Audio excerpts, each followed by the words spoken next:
In this video, I'm going to talk about which method one should use when trying to calculate volumes of solids of revolution. Sometimes people are confused about whether or not they should use the method of slicing or the method of cylindrical shells. And what I hope is that this video will help clear things up. In fact, the answer to our question depends on two things. A, whether or not the region, I've called it R here, that we're going to be rotating about an axis or a line is described as being bounded between two functions of x or two functions of y, and the method that we choose is also going to depend on whether or not our region is being rotated about a line that's parallel to the y-axis or a line that's parallel to the x-axis. In other words, depends on whether or not we are rotating about a vertical line or a horizontal line. In this first case that we're considering, we're going to assume that our region R is bounded between two functions of x. So this curve here is expressed as a function of x, y equal to g of x, and this curve here is supposed to be expressed as a function of x as well, y equal to f of x. If your region is described in terms of functions of x, what you should do is the following.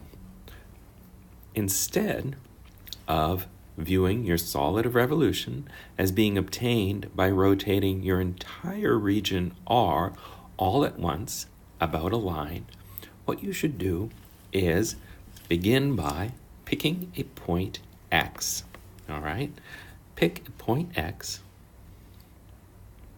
in this case between 0 and A, and consider the vertical line segment. The vertical line segment corresponding to x within the region R. So I've drawn that here in blue.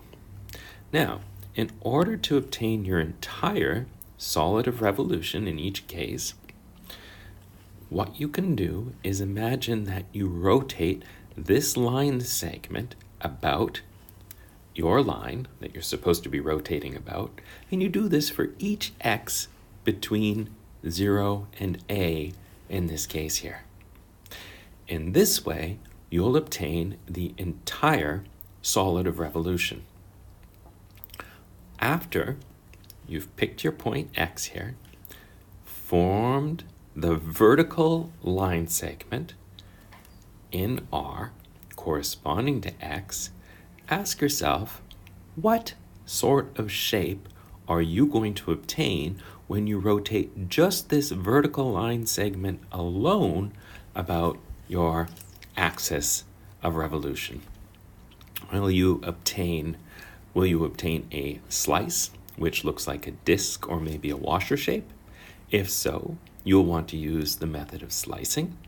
And if, after you've rotated this line segment, you obtain a cylindrical shell shape, well, then you should use the method of cylindrical shells.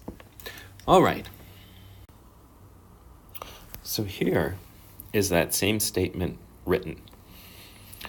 And essentially, what I've written here is all you need to know when your region is bounded between functions of x. So when R is bounded between functions of x, form a vertical line segment as shown. So for each x in the appropriate region, you form the vertical line segment in R at x. Now what do? Now rotate this line alone. So rotate this line about whatever line it was that you were supposed to rotate your entire region about.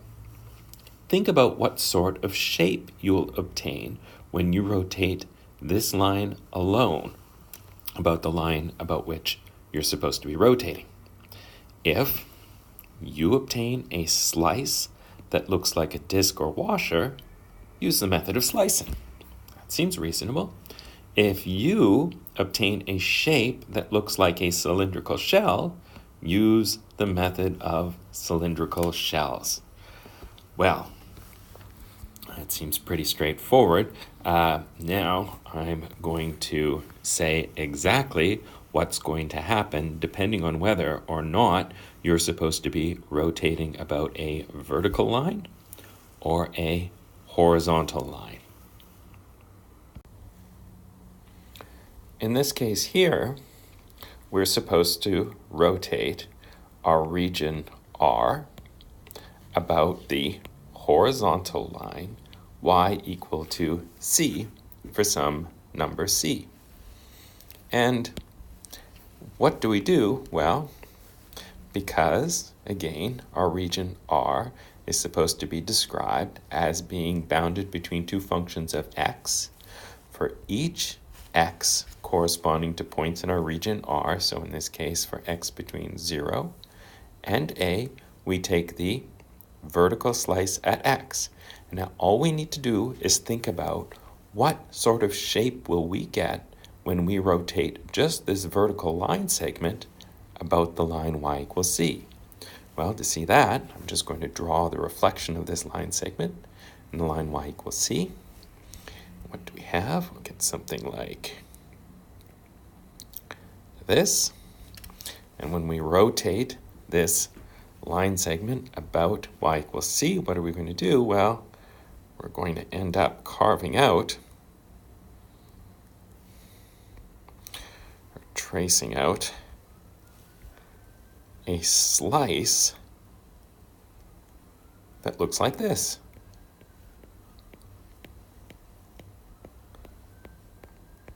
And this looks like a nice washer shape. So, in this case, we should use the method of slicing. So, if we want to be very specific, we can write that out.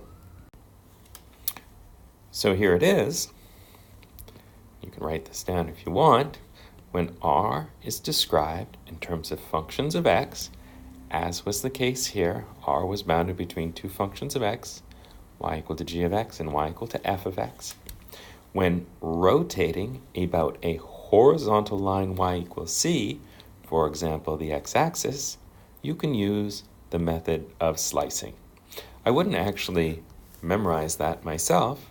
What I would do is I would remember that because R is described in terms of functions of x, I would take the line segment, the vertical line segment corresponding to a point x in our region, and I would rotate that line segment alone about my horizontal line, possibly the x-axis, and I would look and see what sort of shape I got. What I would notice is that I'll always get a nice slice. In this case, I ended up with a washer shaped slice, and so I'd use the method of slicing. Notice that because our region R is described in terms of functions of x, when trying to find the area of this slice, which is what I would want to do when using the method of slicing, I'll be able to find this distance here in terms of x. It's going to be the distance from c to whatever this y value here is, which is going to be f of x. That distance is c minus f of x. And I'm also going to need to know what the radius of this large disk is, the outer disk that we can see here. And that's going to be the distance from c down to whatever this y value here, which is given to us in terms of x. It's namely g of x. So that radius right here is going to be c minus g of x. All right? That will allow me to compute a of x for each x, in this case between 0 and a. And to find the volume, we would integrate a of x times thickness dx from 0 to a. Now in the second case, we're assuming that we're supposed to rotate our region R, which is again described as a region bounded between two functions of x, about a vertical line, in this case, x equal to c. So to determine what method we should use, again, because our region is described as being bounded between two functions of x, I consider the vertical line at x for each x between 0 and a in this case, and I think about what sort of shape will be traced out if we rotate just this line segment here about the line x equal to c. And what would we get? Well, if we rotate this line segment about x equals c, what do we get? Well, I'm going to draw the reflection of this line here in x equal to c. It's going to look like something like this. And because it's rotated, I'm going to draw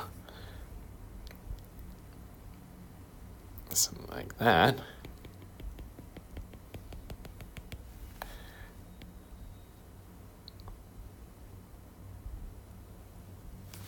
Okay, so if we rotate the vertical line segment at x in R about the vertical line x equal to c, what do we get? Well, we get a cylindrical shell shape.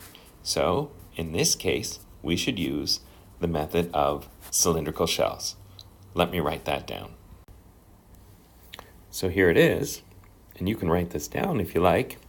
It says, again, when R is bounded by functions of x, as was the case here, and rotated about a vertical line x equal to c. So for example, when x is 0, we're talking about a rotation about the y-axis. Well, in this case, you can use the method of cylindrical shells. How would I actually remember this? I wouldn't memorize all of this. Again, all I would remember is that because R is described in terms of functions of x, I will consider vertical line segments at x for each x corresponding to points in our region, in this case x between 0 and a. I consider the vertical line segment, and because we're rotating about a vertical line segment x equal to c, I'll just rotate this single line about x equals c, and we'll see what sort of shape we'll get. And what will we get? Well, we'll get this cylindrical shell shape. That's why we would use the method of cylindrical shells. Notice that because our region is described in terms of functions of x, we'll be able to calculate the volume of each of these cylindrical shells. How is that? Well, what do we need? The volume is going to be equal to the circumference times the height. The circumference, in this case, is going to be 2 pi times the radius. Well, that's going to be the distance from this point here, which is c, over to x, so 2 pi times c minus x. And then times the height is going to be the distance from this y value to this y value. We know what these y values are at x because our region is described in terms of functions of x. So it's going to be the distance from f of x to g of x, which is f of x minus g of x. So that'll allow us to determine dv. We'll have one shell for each x between 0 and a, and so we'll integrate dv for x between 0 and a. We'll integrate with respect to x then from 0 to a.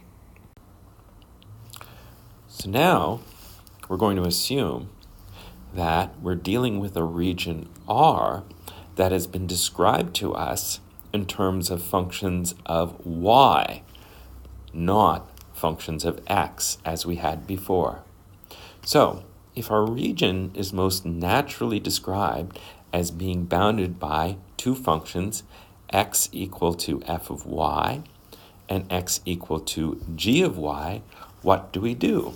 Well, in this case, for each y corresponding to a point in R, we're going to consider the corresponding horizontal line segment in R.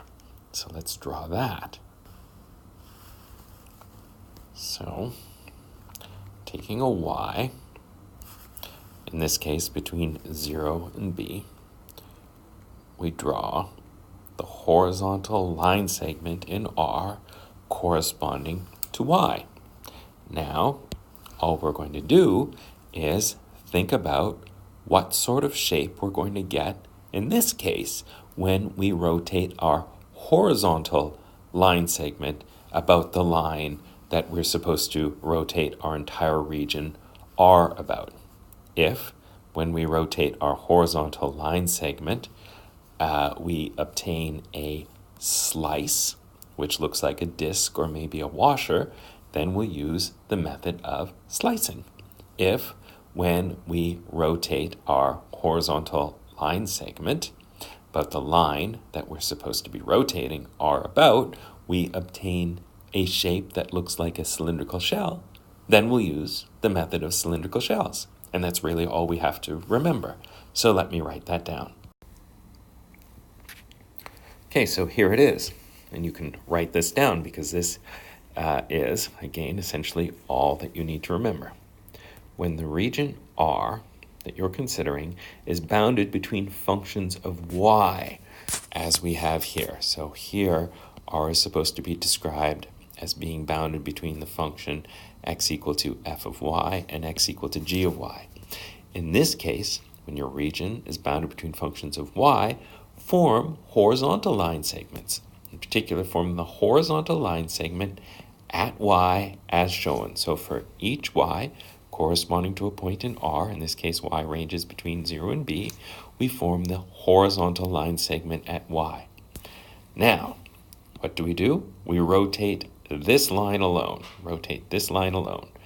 If, after rotating this line alone, you obtain a slice that looks like a disc or washer, well, use the method of slicing. On the other hand, after you rotate this line segment alone, if you obtain a shape looking like a cylindrical shell, use the method of cylindrical shells. And again, that's really all that we need to remember, but I'll now be more specific and say exactly what's going to happen depending on whether we rotate our horizontal line segment about a horizontal line. Well, you can maybe see already based on what we did before that you'll get a cylindrical shell, and what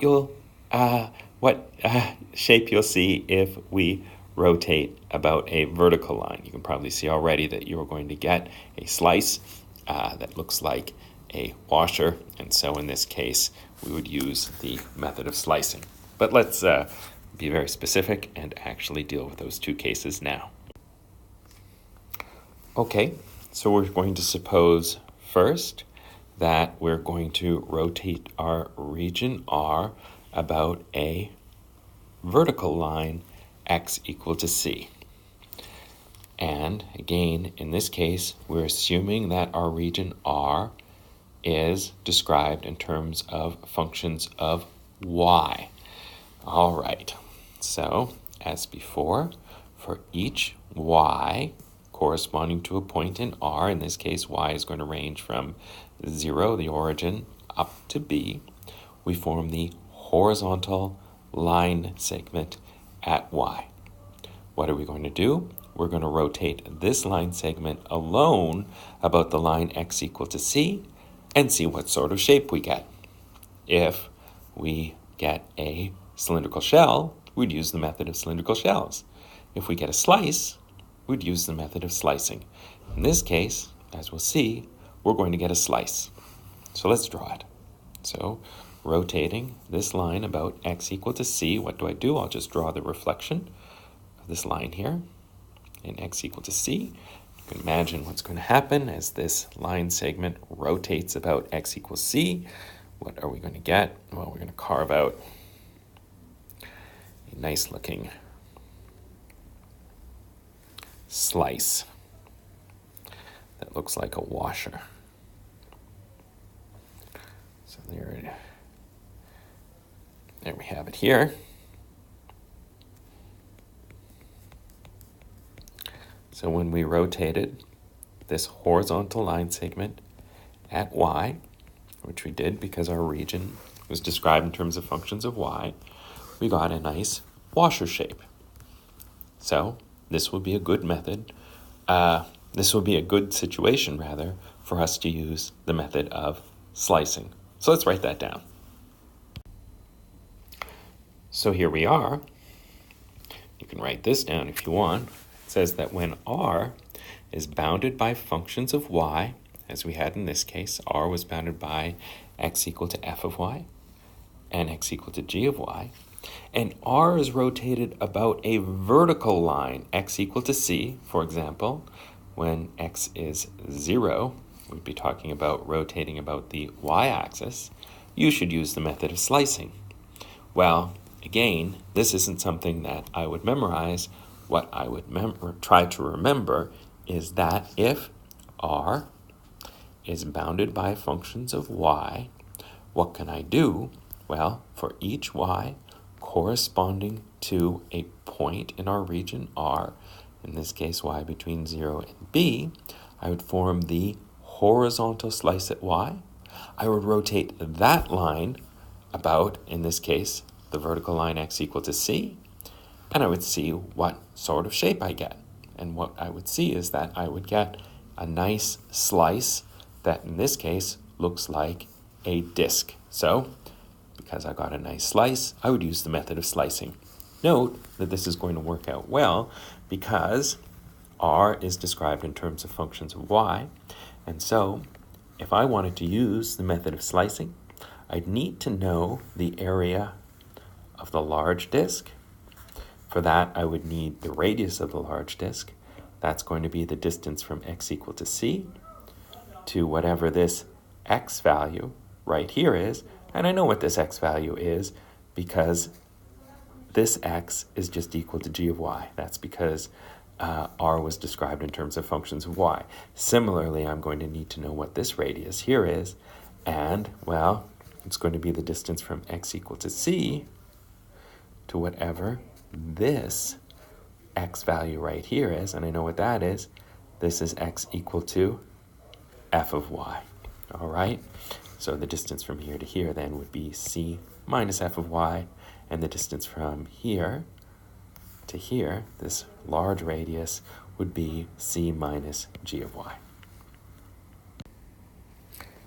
Now finally, for our last case, we're going to assume that our region R, which as before is bounded by functions of y. So R is described in terms of functions of y. In this case, well, as before, we're just going to take the horizontal line segment in R corresponding to points y, in this case for y between 0 and b, and we'll take our horizontal line segment and we're going to rotate it about our horizontal line y equal to c. And we'll look to see what sort of shape we get. And what will we get? Well, I'm going to draw the reflection of this line here. And y equals c, and what are we going to get? It's going to look like this, I guess. Something like that.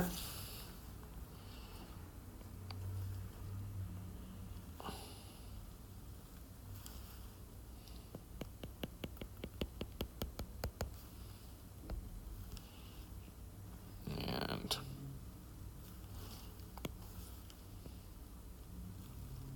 like this. And what we see is that if we rotate this horizontal line segment about the horizontal line y equal to c, we're going to obtain a shape that looks like a cylindrical shell. So, in this case, we're going to use the method of cylindrical shells. Let me write that down. So here it is. It says that if R is bounded by functions of y, as is the case here, so if R is described in terms of functions of y, maybe just one function of y, a constant, So here we are. X is equal to f of y is this curve here. X equal to g of y is supposed to be this curve here. And r is rotated about a horizontal line, in this case, y equal to c, might, for example, be the x-axis. If c were equal to 0, what should you do? You should use the method of cylindrical shells.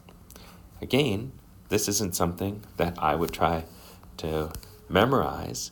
I would just remember that if r is described in terms of functions of y, I should take all points y corresponding to points in r, in this case y between 0 and b, and form the horizontal line segment in r at y. Then rotate just that horizontal line segment alone about our horizontal line y equals c in this case, and look to see what sort of shape you will trace out. In this case, you will trace out a shape that looks like a cylindrical shell. Therefore, you should use the method of cylindrical shells. Note that because our region R was described in terms of functions of y, we'll have all the information to calculate the volume of this shell in this case. What are we going to need? Well, the volume of the shell is going to be equal to the circumference times this height here, and then times a thickness dy. Well, for the circumference, we're going to need to know the radius of this base here. That's going to be the distance from y equals c to this y value here. Well, that's just going to be c minus y. All right, we're also going to need to know what is the height of this rectangle here. Well, it's the distance from here to here, which is the distance between this x value and this x value. We know what this x value here is. It's just equal to f of y, because this curve here was described as a function of y. And we know what this x value here is. It's just going to be equal to g of y, because this curve here was described as x equal to g of y. The distance then from f of y to g of y is just going to be f of y minus g of y. All right. Note as well that we're going to have one cylindrical shell for each value of y, in this case between 0 and b, and so we would integrate from 0 to b. One last point.